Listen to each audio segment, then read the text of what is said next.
बिस्मिल्लाहिर्रहमानिर्रहीम अस्सलामुअलैकुम। आज हम बात करेंगे कि बलगम की असल वजह क्या है।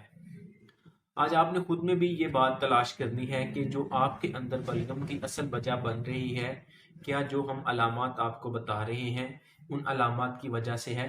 तो आप फिर उस अलामत का आप अपने उस मसले का हल करें ताकि आपको बलगम या केरा या गले की इरिटेशन या गले की खराश खांसी से छुटकारा हासिल हो सके। हमारा जो जिस्म है ये कुदरती तौर पर म्यूकस को पैदा करता है। म्यूकस को पैदा क्यों करता है? क्योंकि जब भी कोई बैक्टीरियल इन्फेक्शन कोई नाक के जरिए या गले के जरिए हमारे अंदर जाने की कोशिश करता है, तो वो बैक्टीरियल इन्फेक्शन के पार्ट, जो वायरल इन्फेक्शन हो या बैक्टीरियल इन्फेक्शन हो, वो जब पार्ट जो है वो जो अंदर जाने की कोशिश करते हैं वो इस म्यूकस के साथ चिपक जाते हैं, जो हमें इन्फेक्शन होने से बचाता है। अब म्यूकस जो है बलगम की असल वजह क्या है? पहले नंबर पर हम बात करेंगे गर्ड की, मैदे की तजाबियत, जिसको गैसोइसोफेजियल रिफ्लैक्स डिजीज कहते हैं। सबसे पहले तो हम इसके बारे में बात करेंगे कि कहीं आपको मैदे की तजाबियत का इशू तो नहीं, क्योंकि मैदे की तजाबियत की वजह से जो है वो म्यूकस और ज़्यादा बढ़ जाता है। होता क्या है कि जब हमारा मैदा तजाबियत बनाता है तो वो तजाबियत जो है वो सांस की नाली में दाखिल होना शुरू हो जाती है, जो हमारे अंदर ज़्यादा म्यूकस बनने की सबब बनता है। अब इसके लिए हम क्या कर सकते हैं? इसके लिए जो बहुत आसान नुस्खा है वो आपको अमेप्राजोल वगैरह इस्तेमाल करवाते हैं, जिससे वक्ती तौर पर तो आपको फ़ायदा होता है, लेकिन बाद में फिर आपको वही मसला शुरू हो जाता है। अब तजाबियत का जो असल मसला है उसकी वजह से जो आपको म्यूकस बढ़ रहा है, आपने सबसे पहले इसको कंट्रोल करना है। इसको हम कैसे कंट्रोल कर सकते हैं? घर में आप जो है वो सेब का सिरका इस्तेमाल कर सकते हैं। सुबह खाली पेट 1 चम्मच 1 गिलास नीम गर्म पानी में लें और रात को सोते वक्त आपने 1 गिलास पानी में 1 चम्मच सेब का सिरका इस्तेमाल करना है। चंद दिन के इस्तेमाल के बाद आपको पता चल जाएगा कि आपको मैदे की तजाबियत की वजह से अगर ये गले में इरिटेशन हो रही थी, अगर गले में आपको कोई केरे का इशू हो रहा था, गले में बार बार खराश हो रही थी या गले में कुछ जलन सी फील होती है, तो वो इसके इस्तेमाल से बिल्कुल ठीक हो जाएगी, जिसके इस्तेमाल के बाद आपको कोई भी किसी किस्म के कोई अमेप्राजोल इस्तेमाल या मैदे के कैप्सूल इस्तेमाल नहीं करना पड़ेंगे। और आपको अपनी वजह भी मालूम हो जाएगी कि आपके गले में जो खांसी हो रही है उसकी असल वजह क्या है। दूसरे नंबर पर आता है पानी का कम इस्तेमाल।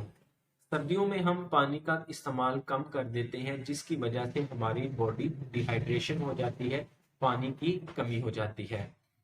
इसकी वजह से हमारा जो म्यूकस है वो खुद को प्रोटेक्ट करने के लिए ज्यादा म्यूकस बनाना शुरू कर देता है, जो कि बलगम की वजह बनता है। अब आपने देखना है कि क्या आप दिन में पानी का इस्तेमाल ठीक करते हैं, 8 गिलास पानी रोजाना इस्तेमाल करते हैं, क्या कम पानी के इस्तेमाल की वजह से हमारे जिस्म में म्यूकस ज्यादा तो नहीं पैदा? अगर आप खाना खाकर फौरन लेट जाते हैं या सो जाते हैं तो वो भी हमारे जिस्म में ज्यादा म्यूकस पैदा होने की वजह बन सकता है, क्योंकि मैदे में खाना सारी रात पड़ा रहता है, जिसकी वजह से मैदे में तजाबियत पैदा होती है, तो उसकी वजह से भी हमारे म्यूकस में इजाफा हो सकता है। इसके अलावा अगर आप बाहर के खानों का इस्तेमाल ज़्यादा करते हैं या आप जो है जंक फूड का ज़्यादा इस्तेमाल करते हैं या आप कोल्ड ड्रिंक का ज़्यादा इस्तेमाल करते हैं, तो वो भी हमारे जिस्म में म्यूकस पैदा होने का सबब बन सकता है।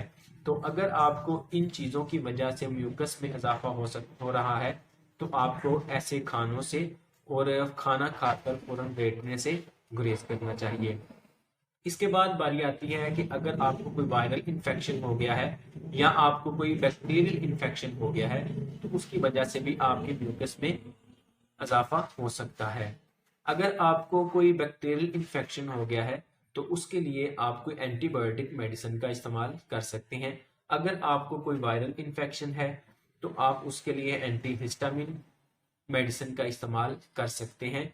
लेकिन सबसे पहले आपको अपनी रीज़न का पता होना चाहिए। अगर आपको किसी चीज से एलर्जी की वजह से गले में इरिटेशन हो रही है या आपका म्यूकस ज्यादा हो रहा है तो आपको उस वजह को तलाश करना है। एलर्जी की वजह से आपके म्यूकस में जो है वो इजाफा हो सकता है। इसके अलावा एलर्जी आपको सर्दी से एलर्जी हो सकती है, गर्मी से एलर्जी हो सकती है, सीजनल एलर्जी हो सकती है, आपको स्मोक से एलर्जी हो सकती है, आपको मिट्टी से एलर्जी हो सकती है, आपको किसी केमिकल से एलर्जी हो सकती है, आपको खट्टी चीज़ों से एलर्जी हो सकती है, दूध दही से एलर्जी हो सकती है। इस तरह हमें इन चीज़ों से परहेज करना चाहिए। आप मास्क का ज़्यादा इस्तेमाल करें और घर में आप 2 से 3 मरतबा नीम गर्म पानी में नमक डालकर उसके गरारे भी कर सकते हैं, जिससे आपको गले की इरिटेशन और म्यूकस से फ़ायदा हो सकता है।